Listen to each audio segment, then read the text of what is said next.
Hello guys, good morning. Welcome back to my channel Ruma Simple Blog. Guys, এখন সকাল 7টা বাজে।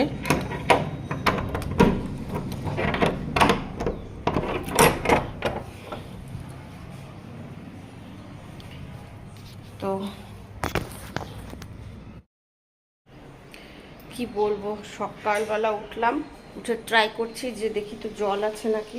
কালকে রাত্রিবেলা আমি মেশিন চালিয়েছি, অনেকগুলো জামাকাপড় জমে গেছিলো। হ্যাঁ, এখন যেই চালিয়েছি তার খানিকক্ষণ পরেই দেখি মানে জল কাচার জন্য কিছুটা জল নিতে না নিতেই জল চলে গেছে। এবার কালকে রাতের থেকে পুরো আমার মেশিনের মধ্যে জামাকাপড়গুলো অর্ধেক জলের মধ্যে চুবে ভিজে পড়ে আছে। দেখুন,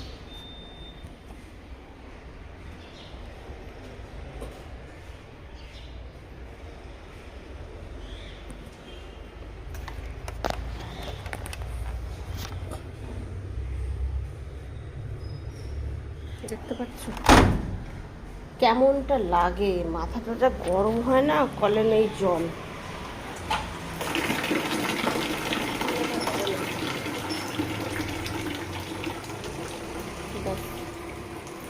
চলে গেল, নেই। এত বিরক্ত লাগছে না এই জামা কাপড়গুলো। এখন আমি সেই কখন আসবো 12টার সময়, তারপরে এসে এগুলো কাচতে দেবো। তারপরে যদি জল আসে তখন হয়তো মেশিনটা চালাবো। ততক্ষণে আমার জামা কাপড়গুলো ভিজে পড়ে থাকে জলের মধ্যে, অর্ধেক জলের মধ্যে, বলে পচে যায় না। কিরকম লাগে বিরক্ত। কখন চালাবে কে জানে মেশিন।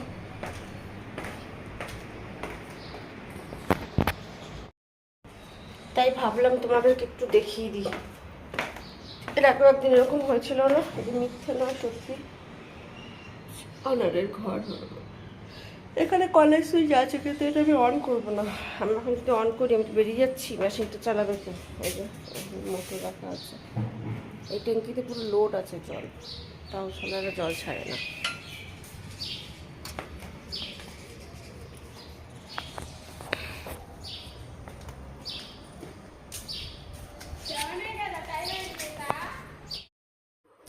তো ফাইনালি গাইজ, আমি কাজের থেকে বাড়িতে ফেরার পথে আমি বাড়ির সামনে একটা বিজয়তা বলে ছোট্ট মল আছে, যেখানে সবজি, মুদিখানা, সদাই টুকটাক অনেক কিছু পাওয়া যায়, ছোটোখাটো একটা মল। তো সেই মলে চলে গেলাম ঘরের জন্য কিছু একটু মানে একটু সবজি নেবার ছিল, একটু মটরশুঁটি, একটু গাজর, একটু কিছু সবজি। ধরো অল্প অল্প নিতে হলে এখানটাতে আসতে পারি।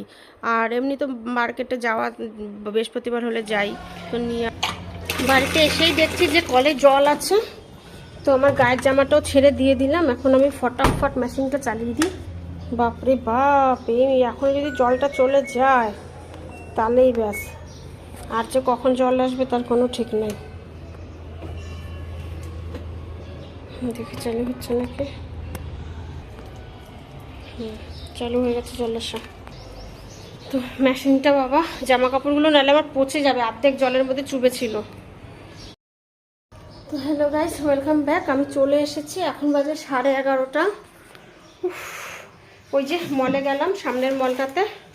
ওই যে সামনের মলটা থেকে এই যে একটা গোলমাল বিস্কুট নিয়ে আসলাম।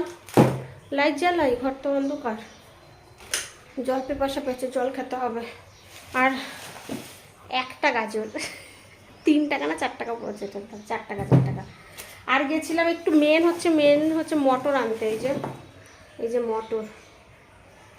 মটর আনতে গিয়েছিলাম এই মলটাতে, কেননা মটর দিয়ে আমি ভাবছি আজকে একটুখানি পোলাও ভাত করব, ভেজ পোলাও। ওই মটরশুঁটি, গাজর, তারপর তোমার একটু সোয়াবিন, এসব দিয়ে ইচ্ছা আছে। দেখি এখন কি করি। নিয়ে তো আসলাম, আর আজকে বৃহস্পতিবার যেহেতু, আজকে বিকেলে মার্কেট বসবে নিচে। তো ইচ্ছা আছে 2 কেজি মটর। আমি এবার বেশি 5-7 কেজি আনবো না, কারণ আমি তো যেহেতু কলকাতার বাড়িতে যাচ্ছি, তো থাকবো না 1 মাসের মতো। তো এবার ফ্রিজটা ঠিক মতো বন্ধ থাকবে না খোলা থাকবে কোনো ঠিক ঠিকানা নেই। কেননা আমি না থাকলে আমার বড় অনেক সময় ফ্রিজ বন্ধ রেখে দেয়। তো আবার কি হয় তার ঠিক নেই। তার থেকে ভালো ভাই, যদি খারাপ হয়ে যায় মটরগুলো নষ্ট হয়ে যাবে। এর আগে একবার হয়েছিল উপরের ঘরে থাকতে। তার জন্য ভাবছি যে মটরশুঁটিটা বেশি আনবো না। তবে এই যে যেমন একটু পোলাও ভাত খাবো, একটু ফ্রাইড রাইস করি, কিছু করে, আমার বড় আমার ফ্রাইড রাইসটা খুব ভালো খায়।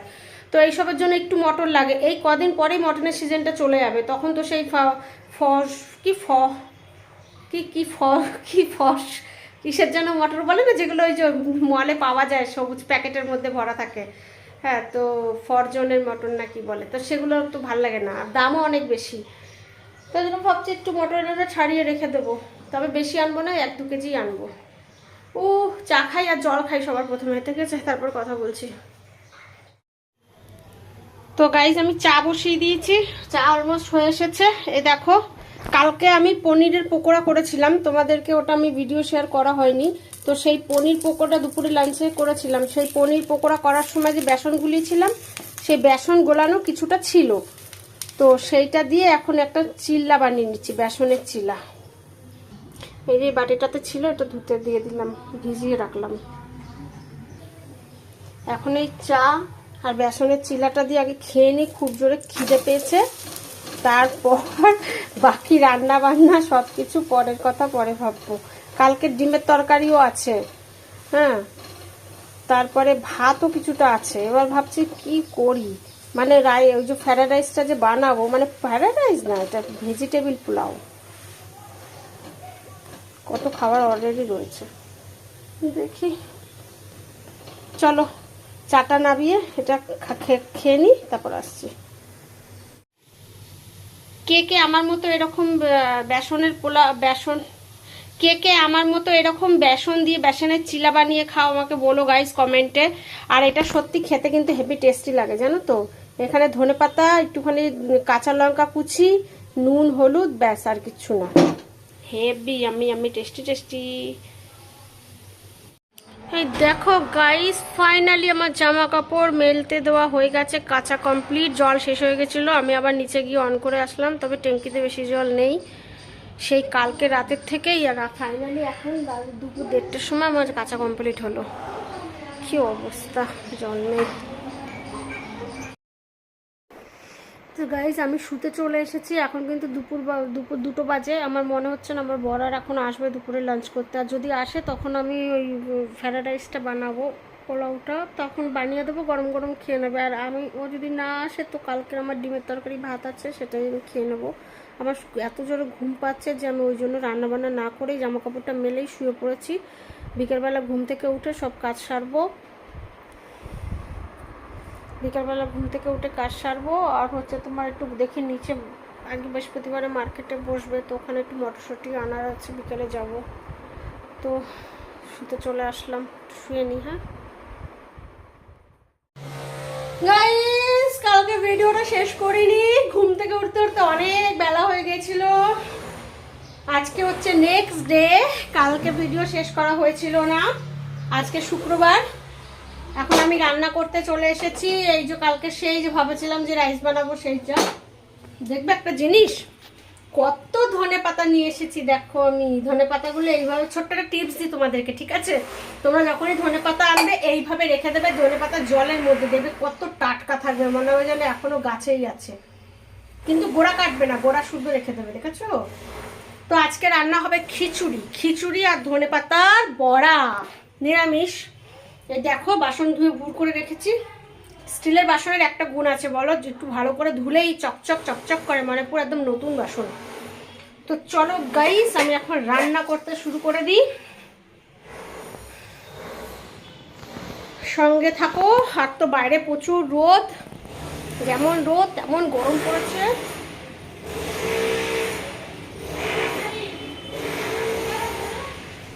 প্রচুর রোদ বাইরে, আমার বাড়িতে না, কিন্তু আমার এখানে কোনো রোদের কোনো বংশ নেই। যা রোদ আছে সব হচ্ছে তোমার বাইরে আছে, সব বাইরে, একদম পুরো ব্যালকনির বাইরে, আমার বাড়ির ভেতরে কোনো রোদ নেই। তবে হ্যাঁ গরম লাগছে, প্রচুর গরম পড়ে গেছে গো। মা বলছিল কলকাতায় এখনো ঠান্ডা আছে, ফাল্গুন মাস তো পুরো ঠান্ডা থাকবে, মার্চ ফাল্গুন মাস পর্যন্ত থাকবে, মার্চ অব্দি থাকবে, তারপরে এখন হয়তো হালকা হালকা থাকবে, তখনও এখন আছে। এখানে প্রচুর গরম পড়ে গেছে। এখানে মুগের ডাল বসিয়ে দিয়েছি ভাজা, মুগের ডালটা ভাজা হোক, তারপর সবজিটা কাটবো, এটার মধ্যে একটুখানি সবজি দেবো। আর নিরামিষ বানাবো, মুগের কি বলে ওটা, গোবিন্দভোগ চাল দিয়ে বানাবো। আর সেই মনে আছে অনেকদিন আগে বলেছিলাম গোবিন্দভোগ চাল একটু পোকা পোকা হয়েছিল, এটা আমার এতদিন ফ্রিজেই ছিল, কিন্তু সেই আগে যে পোকাগুলো ছিল সেগুলোকে তো বাঁচতে হবে, সেগুলো তো বাঁচা হয়নি। তো চলো এখন চালটা বেছে তারপরে হবে রান্না। এমনিতেই চোখে দেখি না জানো, তবে কি বলো তো, কালো পোকা নয় কিন্তু সেই সাদা শোয়া পোকার মতো ছোট ছোট শোক পোকা, ওই জন্যই একটু বেছে নিতে হবে। আশা করছি নেই, থাকলেও থাকতে পারে একটা দুটো, কারণ আমি যখন ফ্রিজে ঢুকিয়েছি চালটা তখন চালটাকে না বেছে ঢুকিয়েছিলাম, যার জন্য থাকলেও থাকতে পারে।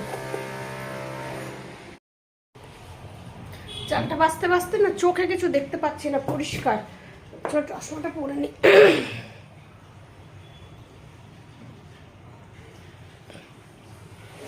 এবার দেখি, আশা করছি এইবার পোকাগুলো চোখে পড়বে।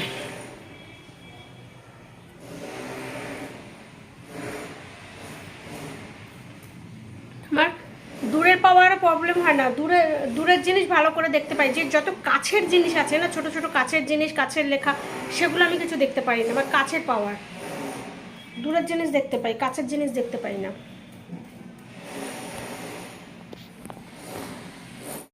এই দেখো গাইস, যেমন আমি এক ছকে ডাল বানাই সেরকম আমি এক ছকে কিন্তু খিচুড়িটাও বানাচ্ছি গাইস। সব একটুখানি স্লাইড ধনের গুঁড়ো, ঘি, আর হচ্ছে কাঁচা লঙ্কা, গোটা লঙ্কা, শুকনো ফোড়ন, আর হচ্ছে পাঁচ ফোড়ন দিয়ে ব্যাস, মশলা আর কিছু না, নুন হলুদ দিয়ে এটাকে একটু ভাজা ভাজা হয়ে গেছে।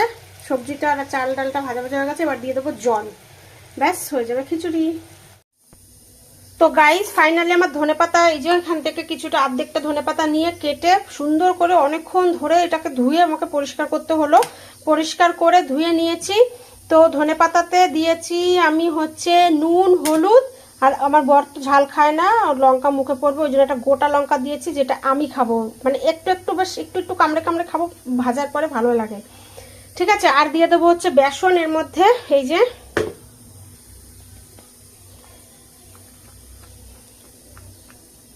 তো বেসন দিয়ে দিচ্ছি, ব্যাস।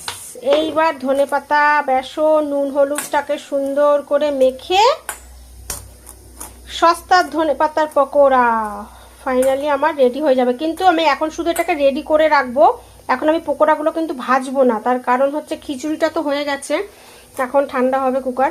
আর হচ্ছে তোমার এটা আমি রেডি করে রাখবো, ও যখন খেতে বসবে আসবে তখন আমি গরম গরম ভেজে দেবো, কারণ না এখন ঠান্ডা হয়ে গেলে না পকোড়া খাওয়ার মজাই হয় না, তাই না? গরম গরম পকোড়া খেতে মজা লাগে। তো এই দেখো গাইস, আমার পকোড়ার জন্য এটা পুরো মেখে পুরো একদম কমপ্লিট রেডি হয়ে গেছে। এবার খালি এখন ভাজা বাকি আছে, কড়াইটা আমার রেডি আছে, খালি ও আসলে আমি এটা ঝপাঝপ করে ভেজে দেবো। আর একটু পাঁপড় ভাজবো ভাবছি, মানে খিচুড়ির সাথে পাঁপড় ভাজা আর বড়া, মানে বড়া হোক পকোড়া হোক তাহলেই হয়ে গেল, সেটা এখনো গরম আছে, তাই না?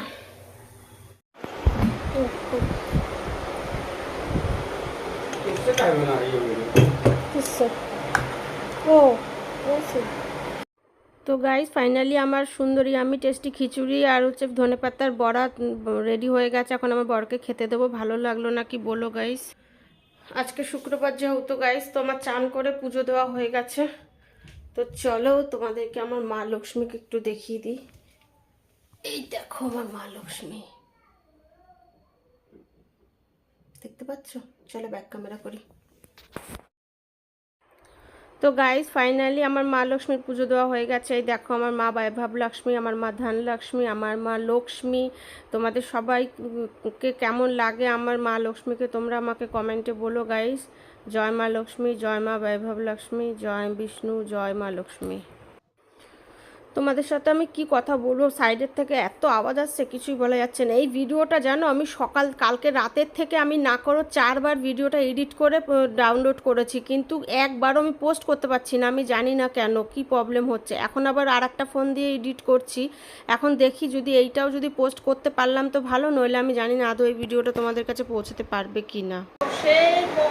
সেই কখন বেলটা কোমরে খুলেছি, তারপরে তোমার সেই ঘর মুছলাম, ঘর ঝাড় দিলাম, রান্না বান্না করেছি, তারপরে চান করে বসে বসে যে পুজোটা দিয়েছি না, তার জন্য কোমরে প্রচুর ব্যথা, তার পাখাটা বন্ধ করে শুনতে পাবে না।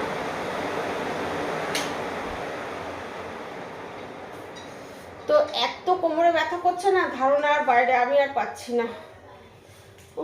তো যাই হোক গাইস, কালকে ভিডিওটা শুরু করেছিলাম, আজকে এখন আমি ভিডিওটা শেষ করছি। পুজো দিলাম শুক্রবারে। তো সবাই ভালো থাকো গাইস, সুস্থ থাকো।